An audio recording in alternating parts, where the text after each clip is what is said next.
Χίλια συγγνώμη. Καλά, ρε, βλέπεις μπροστά σου, ρε. Πού κοιτάς, ρε. Συγγνώμη. Καλημέρα σας, πώς μπορώ να εξυπηρετήσω? Τι καλημέρα, ρε. Δεν είδες τον τρελό που έπεσε πάνω μου. Καλημέρα, λέει. Σίγουρα δεν θέλετε να σας βοηθήσω με κάτι, είστε εντάξει? Τι βοήθεια. Έτσι κι αλλιώς όλα χάλια είναι εδώ πέρα. Απορώ γιατί ήρθα. Μάλιστα. Συγγνώμη λίγο. Παρακαλώ. Έλα μαμά μου, δεν θα έρθω τελικά σήμερα. Δεν έχω καλή διάθεση μαμά. Τι που είμαι βρε μαμά, στη δουλειά είμαι. Ναι, δεν θα έρθω, θα σε πάρω άλλη ώρα μαμά να σου τα πω. Ναι. Φιλάκια μαμά, φιλάκια.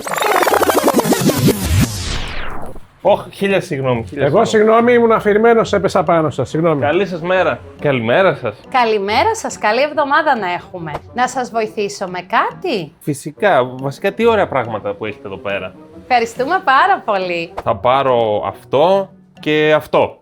Τέλεια, τέλειες επιλογές. Ευχαριστούμε πολύ και πάλι, να είστε καλά. Εγώ ευχαριστώ πολύ. Καλή συνέχεια.